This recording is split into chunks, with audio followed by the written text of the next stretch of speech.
سب سے پہلے جان ایلیا، جو سماج افلاس اور جہالت کے دردناک عذاب میں مبتلا ہو وہ زندگی کا کوئی صحت مند خواب نہیں دیکھ سکتا اور نہ شاید اس کا حق ہی رکھتا ہے۔ ہم بار بار تعمیر و ترقی کا ذکر کرتے ہیں، لیکن یہ نہیں سوچتے کہ تعمیر و ترقی کی باتیں اسی قوم کو زیب دیتی ہیں جو معاشی استحکام اور تعلیمی ترقی کے ایک خاص نقطے تک پہنچ چکی ہو۔ اس سے پہلے تعمیر و ترقی کے امکانات پر غور کرنا دماغی عیاشی اور ذہنی بدکاری کے علاوہ اور کچھ نہیں۔ ہم قومی حیثیت سے افلاس اور جہالت کے جس نقطے پر کھڑے ہیں وہاں سے تعمیر و ترقی کی منزل اتنی دور ہے کہ اس کے بارے میں سوچنا بھی اپنے آپ کو ہمت شکنی اور ذبح ہمتی کے آزار میں مبتلا کرنا ہے۔ ہم اپنے اس پسماندگی اور درماندگی کے سلسلے میں قابل ملامت بھی ہیں اور قابل رحم بھی، اور ایک حد تک قابل معافی بھی، کیونکہ ہماری موجودہ زندگی کے پس منظر میں صرف غلامی ہی کی ایک صدی نہیں، سماجی، اخلاقی، معاشی اور تعلیمی انحطاط کی بھی کئی صدیاں شامل ہیں، اور ہمیں ماضی کے اس زبردست نقصان کی تلافی کے لیے جو مہلت ملی ہے وہ یقیناً بہت مختصر ہے، اور اسی مختصر مہلت میں ہمیں صدیوں اور نسلوں کے قرضے چکانے ہیں۔ لیکن اس معقول عذر کے باوجود ہم اپنی غیر ذمہ داریوں کا کوئی جواز پیش نہیں کر سکتے۔ یہ عذر صرف اسی صورت میں قابل سماعت تھا جب ہم نے اپنے فرائض کو پوری طرح ادا کیا ہوتا، اصلاح حال کے لیے ہر وہ کوشش کی ہوتی جو ممکن تھی، لیکن ظاہر ہے کہ ایسا نہیں ہوا۔ یہی نہیں بلکہ قوم کے بعض طبقوں نے تو اس نازک دور میں وہ طرز عمل اختیار کیا اور اختیار کیے ہوئے ہیں جس کو سہ لینا ایک نو آزاد، پسماندہ اور پریشان حال قوم کے لیے کسی طرح بھی ممکن نہیں۔ اس موقع پر کس کس سے مواخذہ کیا جائے، کس کس کا نام لیا جائے کہ یہ سیاہ نامے بہت طویل الذیل ہے، مگر ایک خاص طبقے کا ذکر کیے بغیر چارہ بھی نہیں۔ ہمارا اشارہ قوم کے دولت مند طبقے کی طرف ہے۔ ہمارے اس رعایت یافتہ اور برگزیدہ طبقے نے آزادی کے بعد جس مجنونانہ اور مجرمانہ ذہنیت کا مظاہرہ کیا ہے اس کی مثال نہیں مل سکتی۔ ان حضرات نے لکھ پتی سے کروڑ پتی بننے کی جو شاندار مہم چند سال میں سر کر لی ہے اسے دوسرے شاید صدیوں میں بھی سر نہیں کر سکتے۔ پاکستان میں اگر کسی طبقے نے اپنی غیر معمولی اور قابل رشک صلاحیتوں سے دنیا کو مبہوت کر ڈالا ہے تو وہ یہی طبقہ ہے۔ اس کی موجودگی میں جو لوگ علمی، ادبی، تہذیبی اور سماجی میدانوں میں پاکستانی قوم کی صلاحیتوں کا اندازہ لگانا چاہتے ہیں، ہمیں افسوس کے ساتھ کہنا پڑتا ہے کہ وہ غلطی پر ہیں اور انہیں اس ہونہار قوم کا کوئی عرفان حاصل نہیں۔ اگر اس قوم کی استعداد اور کارکردگی کا اندازہ لگانا ہے تو اس کے لیے دولت کشی اور منفعت اندوزی کے شعبے کا انتخاب کرنا چاہیے، کہ یہی تو ایک شعبہ ہے جس میں ہماری قوم نے حیران کن فتوحات انجام دی ہیں اور محیر العقول معجزے دکھائے ہیں۔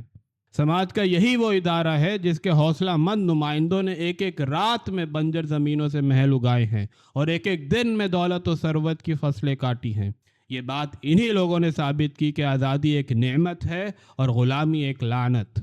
اگر یہ ارجمندان دولت نہ ہوتے تو پاکستان میں کوئی بھی آزادی کی نعمتوں اور برکتوں کا قائل نہ ہوتا۔ ہمیں اس موقع پر عبارت آرائی کا شکار نہیں ہونا چاہیے۔ ہمارا فرض ہے کہ اس ضمن میں پوری متانت اور سنجیدگی سے کام لیں۔ اس گروہ نے سماج کی صحت مند قدروں کو شدید نقصان پہنچایا ہے۔ یہ لوگ زرگری اور زر پرستی کے علاوہ کوئی قدر نہیں مانتے۔ ان کا صرف ایک نصب العین ہے، یعنی دولت کھینچنا، قوم جہنم میں جائے۔ انہیں تو اپنے کام سے کام ہے۔ زندگی میں ان کا سب سے بڑا ہتھیار دولت ہے اور سب سے مضبوط سپر جہالت۔ ان کے نزدیک تعمیر و ترقی کا مفہوم یہ ہے کہ کوٹھیوں کے نئے نئے ڈیزائنوں اور کاروں کے نئے نئے ماڈلوں کے ذریعے ایک دوسرے پر سبقت لے جانے کی کوشش کی جائے۔ اب سوچنا یہ ہے کہ پاکستان کی فاقہ کشی، فلاکت زدہ اور درماندہ قوم ان مجنونانہ حرکات اور مجرمانہ رجحانات کی آخر کہاں تک متحمل ہو سکتی ہے۔ واقعی ہمیں اپنی قوت برداشت کا اندازہ لگانا چاہیے۔ جس ملک کی 73% یا غالباً اس سے بھی کچھ زیادہ آبادی کے پاس رہنے کو گھر، پہننے کو کپڑا اور کھانے کو روٹی نہ ہو، کیا اس ملک کے چند افراد کو ان عیاشوں کا حق دیا جا سکتا ہے؟ اس سلسلے میں نہ کسی بحث کی گنجائش ہے اور نہ کسی سیاسی نظریے یا سماجی فلسفے کا حوالہ دینے کی ضرورت۔ یہ تو ایک بالکل صاف اور سادہ سی بات ہے۔ ایک ملک کو آزاد کرانے میں قوم کے ہر طبقے نے حصہ لیا تھا۔ پاکستان پوری قوم کی قربانی اور کوششوں کا نتیجہ ہے۔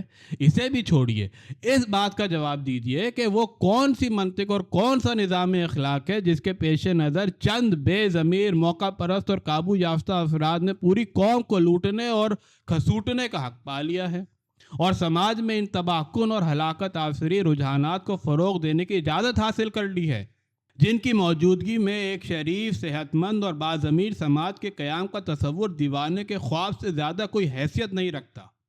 یہ دور پاکستان کی زندگی کا بڑا نازک دور ہے۔ اگر اس دور میں سماج کی منفی قدروں کو استحکام حاصل ہو گیا تو یہ ملک نفسیاتی، اخلاقی، تہذیبی اور سیاسی اعتبار سے دیوالیہ ہو کر رہ جائے گا، اور پھر اس کا ازالہ کسی طرح بھی ممکن نہ ہو سکے گا۔ لیکن ہم دیکھ رہے ہیں کہ قوم کے با اثر طبقوں نے ان زہرناک اور ہلاکت خیز قدروں کو سماجی زندگی میں بنیادی حیثیت دے دی ہے، یہاں تک کہ اب ان قدروں کو حوالے کے طور پر پیش کیا جانے لگا ہے۔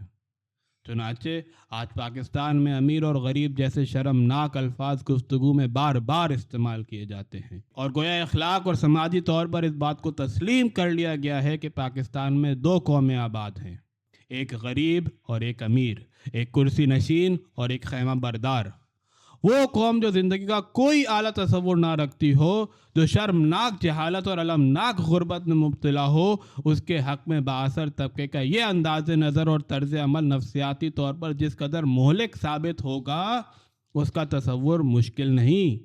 آج ہمارے ملک میں امیر سے امیر بننے کی جو دوڑ ہو رہی ہے، اس نے پوری قوم کے دماغ کو معوف اور ذہن کو خراب کر دیا ہے۔ جو لوگ ملک کی ذہنی تعمیر و ترقی سے دلچسپی رکھتے ہیں، جنہیں اس قوم کے مستقبل سے ذرا بھی ہمدردی ہے، انہیں اس صورتحال کے خلاف سخت احتجاج کرنا چاہیے۔ اس سلسلے میں اہل قلم کا فرض ہے کہ وہ اعلیٰ سماجی تصورات اور اقدار کو فروغ دینے کی کوشش کریں، لیکن وہ تو اپنا یہ فرض پہلے ہی سے انجام دے رہے ہیں۔ قوم میں یہی تو ایک طبقہ ہے جس نے اپنے فرائض کو کبھی فراموش نہیں کیا، جس نے اس ملک میں آج تک صرف فرائض کی زندگی گزاری ہے۔